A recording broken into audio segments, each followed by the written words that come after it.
nongeye waramutse inshuti mukunzi w'Isumo TV, nizere ko umeze fresh sana, nanjye meze neza cyane. Nizere ko rero aho uri ukomeje kugenda rero ugira umugisha w'Imana mu byo urimo byose. Nizere ko rero umeze fresh cyane.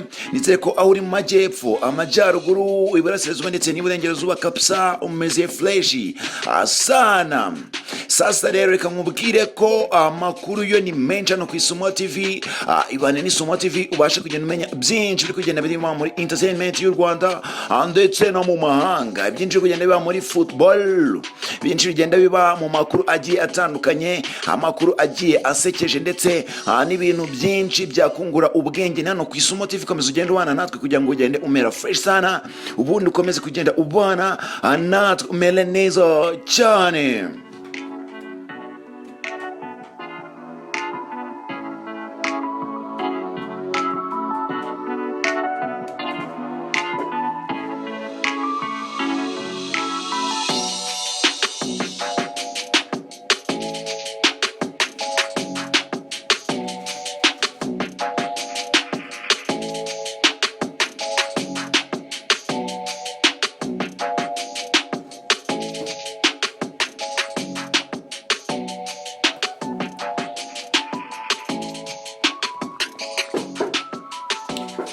Reka rero nongere nkubwire ko amakuru tugiye kugenda twibandaho muri iki kiganiro cyacu ni ikiganiro cyitwa Entertainment Show hano ku Isumo TV.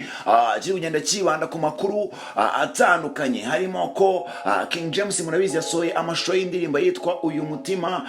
Twagiye tuyibabwira mu kiganiro cyacu cyabanje. Reka nkubwire ko nanone The Ben agiye ko yakorera igitaramo cy'amateka no muri Kigali. Mbaza ngo nibe ibintu biri kugenda bivugwa muri icyo gitaramo, nibe byinshi kugenda bivugwa muri icyo gitaramo. Byose nagenda mbiguvira imuzini nege tugenda tunyeke ku bantu b'abarundi aribo barimo Satura Mabafu cyangwa se Satbi, nawe afite ugiye akora rero uwo bita Satbi, Double J, Kiriku, Big Fizzo, nibo bahanzi rero bagiye bakorana amabanga cyangwa se amahiti n'abanyarwanda. Nanone nkubwire ko Riderman na Buda cyangwa se Bulldog bagiye kugenda bakorana igitaramo kizaba kiswe Love of Hip Hop cyangwa se Love of Hip Hop. Murabizi ko ari byinshi rero bikomeza kugenda rero bivugwa ko aba bahanzi ushobora kuba bagiye kujya gukorana indi ndirimbo nyuma yuko hari indirimbo nyinshi bagiye bahuriramo ndetse n'indirimbo zabo bagiye bakorana ku giti cyabo. Byose rero ni hano ku Isumo TV. Komeza ugenda ubane n'Isumo TV ugenda umera fresh sana, umenya amakuru agezweho ya entertainment, ubundi ukomeza kugenda umera fresh sana.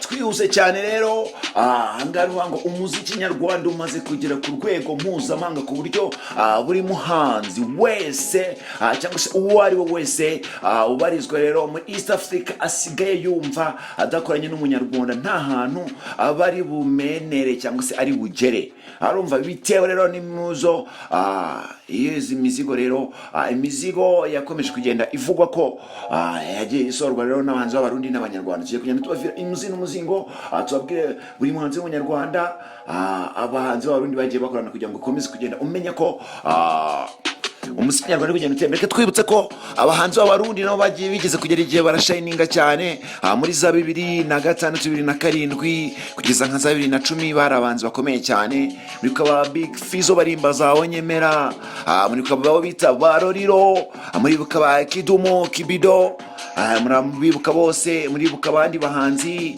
abo bitaga ba Love and Peace baribye Imana ifatanyirije, murabibuka cyane.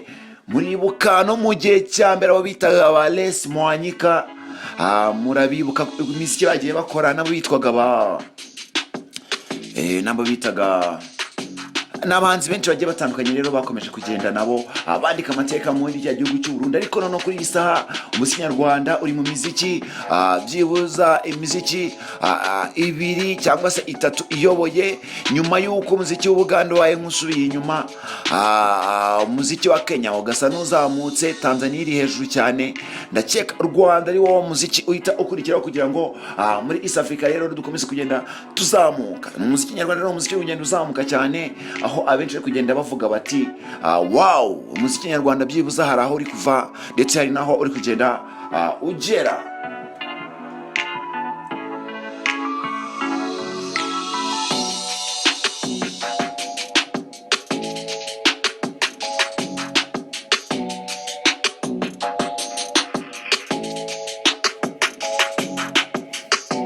Reka nanone mite nkubwira ko rero bijya gutangira byatangiye umuziki ndundu uyoboye, ndetse n'abahanzi nka Kidumu, Big Fizzo ari bamwe mu bahanzi utapfa kwisukira muri Afurika.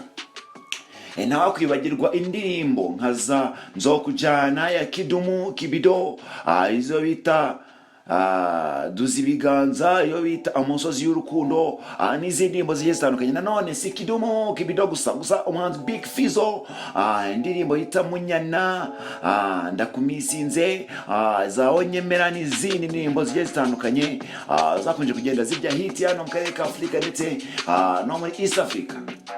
Baca umugani mu Kinyarwanda ngo burya si buno, aho kugeza ubu rero korabo y'umunyarwanda isigaye ingana ururo. Kuri ubu rero amakuru inyarwanda dukomeye akomeje kugenda ikusanya, no kuvuga ngo yagiye ivuga ko muri kwezi kwa Nyakanga ko yajya kurangira indirimbo abahanzi nyarwanda bakoranye n'abarundi zose zisohotse.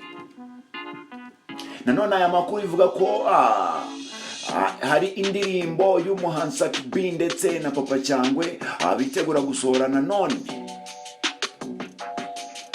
Ubwo rero nta n'umwe muri aba nyir'ubwite uragira icyo abivugaho, gusa iracyari mu nzira. Uwo ni Satura Mabafle na Papa Cyangwe. Nanone Big Fizzo n'umwe mu bahanzi bakoranye n'abanyarwanda. Andi makuru kandi avuga ko uwo bita Keniso aheruka rero muri Tanzania yavuyeho afasha amashusho y'indirimbo yakoranye na Double J ndetse na Big Fizzo uherutse i Kigali kuza gufata amashusho y'indirimbo yakoranye na Platini P. Urumva ko rero hari indirimbo navuze ya Sakibi na Papa Cyangwe bita Double J na Keniso, abo bita Big Fizzo ndetse na Platini P. Nanone reka nkubwire so abahanzi bonyine bavuye mu Burundi gusa, kandi nanjye barimo Kiriku n'abandi bavuga ko bakoranye indirimbo n'abanyarwanda batandukanye bose. Bose rero bagenda bashyira kugira ngo babe babasha kwisanga mu gufata imyidagaduro ya hano mu Rwanda. Nabyumva ko rero ari byinshi bigiye bitandukanye. Reka twihute cyane rero tunyaruke tugenda tuvuga ko hano uwo bita The Ben ariko reka mbanze ibijyanye na Bulldog kangende mbanza ikijyanye na Buda. Inkuru ijyanye na Buda bariyo nza guheraho kugira ngo ibintu bize kumera fresh sana. The Ben ndaza kuba namusorezaho ibintu bikamera fresh sana. Reka mubwiye ko rero Riderman na Bulldog bagiye kuba bafatira hamwe cyangwa se bafatanyiriza hamwe cyangwa bagashyira hamwe bagakora igitaramo cyiswe Love of Hip Hop. Rero company itegura ibitaramo yitwa Joy Entertainment yatekereje ku bakunzi b'injyana ya hip hop muri iki gihe cy'impeshyi. Ibategura rero igitaramo kizahuza abaraperi batandukanye barimo abami b'injyana Riderman ndetse na Bulldog. Aha rero kuri uyu wa 9 Nyakanga 2022 muri The Keza Hotel hazabera igitaramo cya Love of Hip Hop cyatumemo abaraperi batandukanye barimo Riderman uri mu bazamuye injyana kuva kera kugeza n'ubu, akaba rero ari mu bayikomeyeho kandi bakagira igikundiro cyo hejuru cyane. Nabizi ko ari umuhanzi wagiye uzamura imbyino zigiye zitandukanye, ntabwo mwabyirengagiza. Nanone hazaba hari na kandi n'uwo bita Buda cyangwa se Bulldog nawe nk'inkingi za mwamba mu njyana bamwe bafata nk'injyana y'ubutumwa. Nanone reka mbabwire ko ku munsi w'ejo bundi hashize hari tariki 5 z'ukwezi kwa karindwi aribwo twaje kuba twakwibuka umuvandimwe umwami muri hip hop y'u Rwanda Jay Polly. Yebwe twamwibutse rero kuri birthday yiwe ya Jay Polly rero, aho rero benshi bari bakomeje kugenda bamupotinga bavuga bati alive Jay, you are king of the hip hop nation, you are king of the hip hop style, you are king of rap nation, you are king of love style. Rero ni umwe mu bantu benshi bakomeje kugenda bavuga bati Allah put to you, shout out to what you did, shout out to what you still doing. Nago umuhanzi apfa, umuhanzi aratambuka ariko ubuhanzi bwe bukamusigarira, ndetse n'umuryango we ugakomeza kugenda umuhesha ishema. Allah put to you, Mr. Jay Polly. Nta byinshi twakuvugaho, gusa komeza uture aheza aho tuzagusanga twese. Nanone kamubwire ko rero nyuma yuko Bulldog zaba kuba hari rero ruvango injyana n'umujinya rero Bulldog yagiye akora ibihangano byagiye bikunzwe ku giti cye, ndetse nakoranye n'abandi bahanzi harimo abaraperi bagenzi be babanye mu itsinda rya TG cyangwa se Tough Gang. Ahangaha rero kwinjira muri iki gitaramo abarimo rero Azanye na Bulldog bari 5,000 by'amafaranga y'u Rwanda, ahari mu myanya isanzwe, naho mu myanya y'icyubahiro hazarimo ibihumbi bisaga 10. Nanone katunyarukire kuri The Ben twiyuse cyane.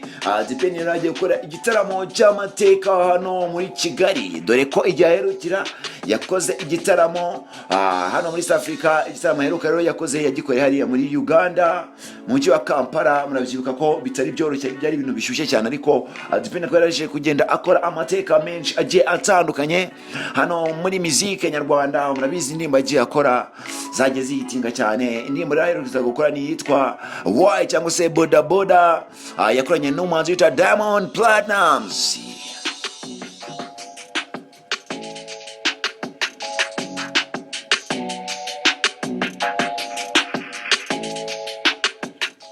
Reka nanone nkubwire ko uyu nguyu Diamond cyangwa se The Ben cyangwa se Mugisha Benjamin gikora igitaramo cyitwa Rwanda Rebirth cyangwa se kuvuka bundi bushya ku Rwanda. Nicyo gitaramo rero uyu mugabo The Ben agiye kuba yakora hariya muri Canal Olympia ku irebero. Ni tariki rero ya 6 Kanama 2022 niko rero, cyangwa se 6th of August 2022 rero niho azaba ari hariya muri Canal Olympia hariya ku irebero. Rero atumiye mu Rwanda nyuma y'amezi 6 ashyize hanze cyangwa se asoye hanze indirimbo yitwa Why, cyangwa se mwakongera kugenda mumenya ngo Boda Boda akunda kuririmba ngo awi boda boda, awi boda boda. Niyo ngiyo rero yagiye asora hano vuba.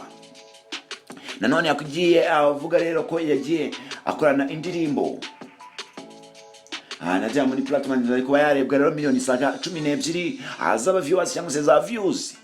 Nanone erekejwe n'ibitekerezo rero birenga ibihumbi bisaga 8 cyangwa se amakomenti asaga 8,000. Nanone yerukaga i Kigali muri East Africa Party yabereye muri Mutarama 2020 afashije rero n'abanyarwanda gusoza umwaka binjira mu wundi.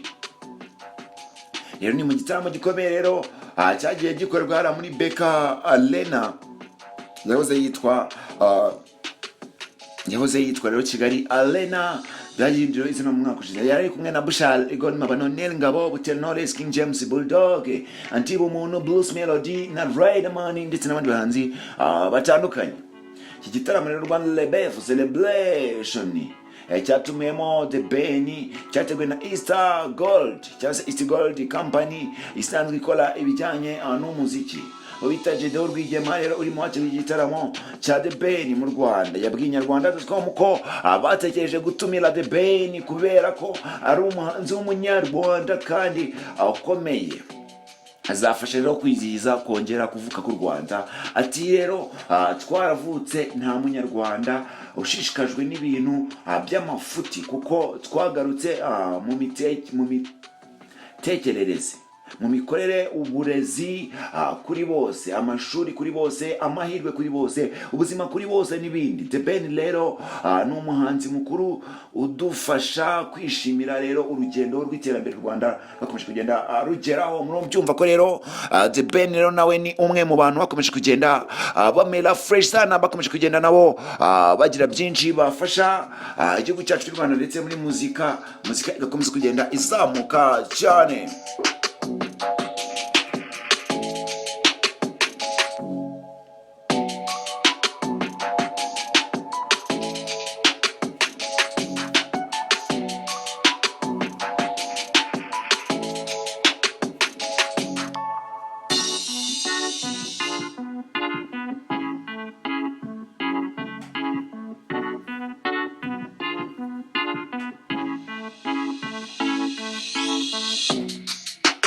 Sasa reka nkubwire ko hano ni ku Isumo TV. Komeza rero ubane n'Isumo TV mu biganiro bya entertainment, ndetse n'ibindi biganiro bigiye bitandukanye, ibya siporo, ndetse n'ibiganiro bijyanye n'andi makuru agiye atandukanye. Ndetse nkubwire ko tugifite ibyegeranyo nabyo mu minsi iza, uraza kugenda ubona ibyegeranyo bigiye bitandukanye abivuga kuri entertainment, sport, ku buzima bwite bw'umuntu w'icyamamare, ndetse n'ibindi bintu byinshi bigiye bitandukanye bizagenda bibagezwaho rero hano ni ku Isumo TV, ndetse ntandi wakura amakuru yizewe usibye no ku Isumo TV. Reka nkubwire ko ushaka kuba nanone ukeneye kuba wahabwa platform nka YouTube channel, Facebook page, Instagram account, ndetse no kuba wazamura ibyawe byose ni kuri 0788 rero 7288381 ukagenda uhabwa ibisobanuro byimbitse kuri izo service zo kugenda dufasha abantu kugenda biteza imbere binyuze ku mbuga nkoranyambaga. Amaro y'Imana yakomeza kugenda abona nawe mu byo urimo byose.